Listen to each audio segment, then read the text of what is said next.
I was always under the impression that if you escape to China, and Mhm. because they're communist, Mhm. that they would return you back to North Korea. Is that not the case?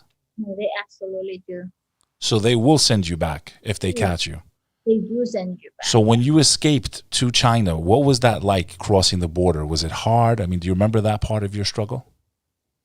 I mean, it's like we crossed the frozen river, thankfully, but it was like March 26th of 2007. So even the North Korea cold, still major parts of the river was all like melted. So I mean, we didn't have any gears to survive in the, in that rivers down really fast. It's not like just, soft river.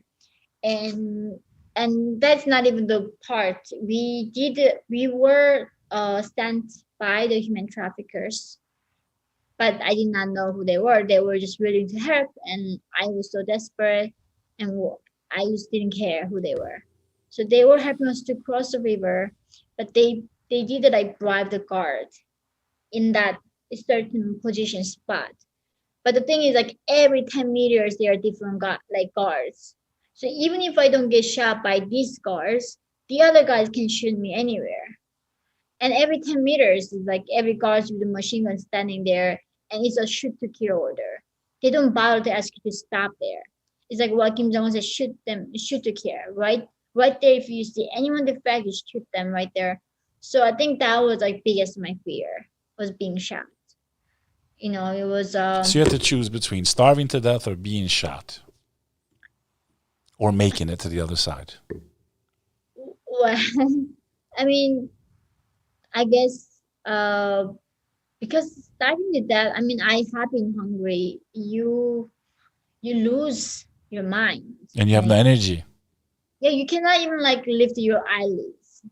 Like you have no idea how hard it is to lift your eyelids when you're that hungry. You're like dizzy. You're not in your really own mind. You're like definitely lost there. So that's really there's no dignity in it. And I always say like if you starve them like just one day, we lose like civilization, and a few days later we are going to see the monsters in them. And that's like how what it is, what hunger does to people. Without it we cannot survive. We gotta eat, and food you doesn't mean like life here, right? It's so much food available here. But for us it was everything that we wanted and looking for. You get to China miraculously. Mhm.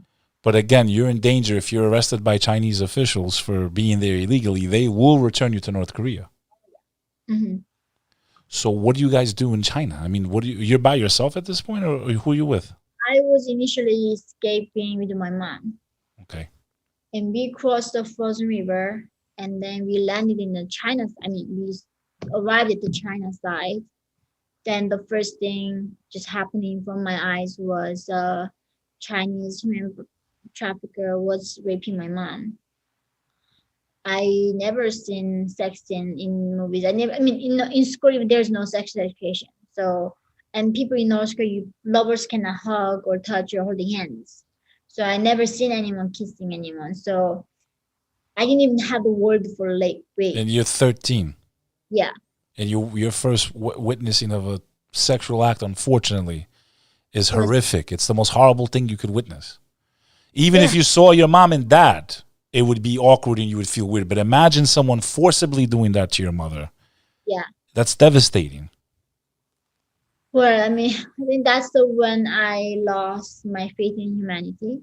And when I was doing these tricks in my mind that, I was keep almost I keep telling myself stories to stay sane and to stay, I mean, survive the situation. And she was raped.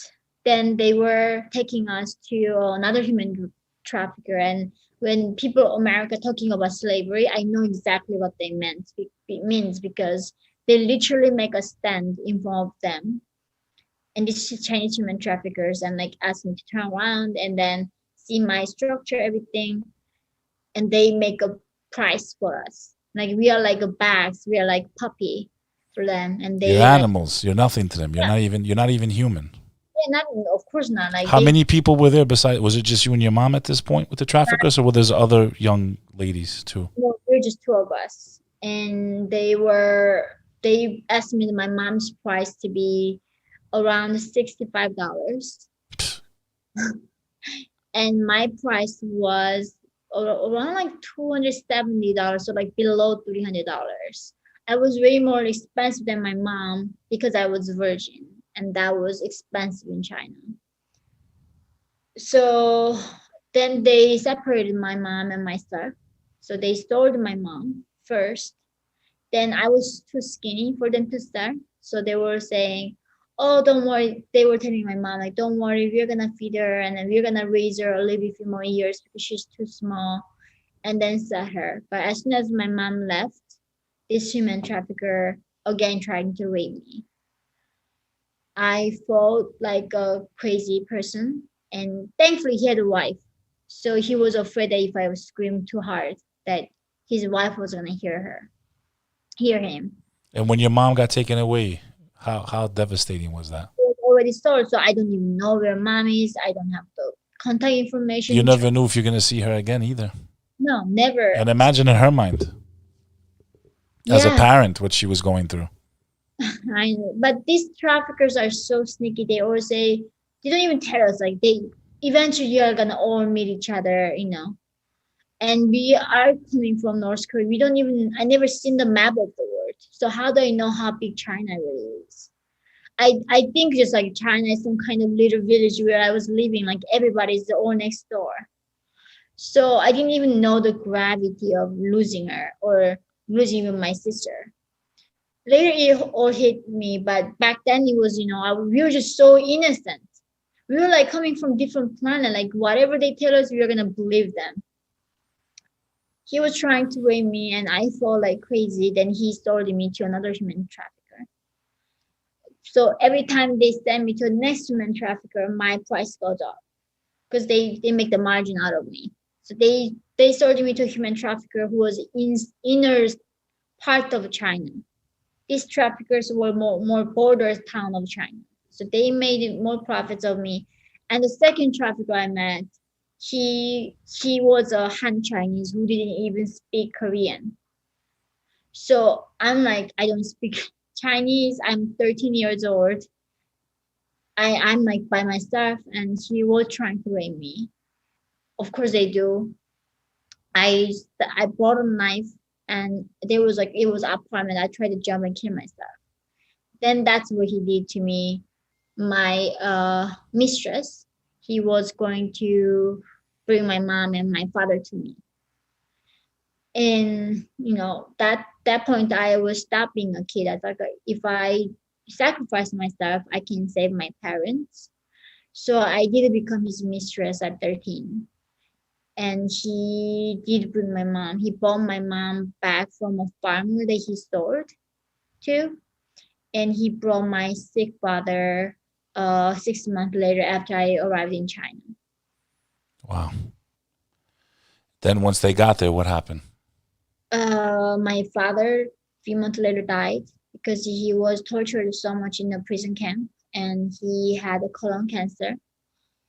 And because he was eating like bugs, eating soaps, like eating rocks in the prison, anything the human intestine cannot have, he was eating those things.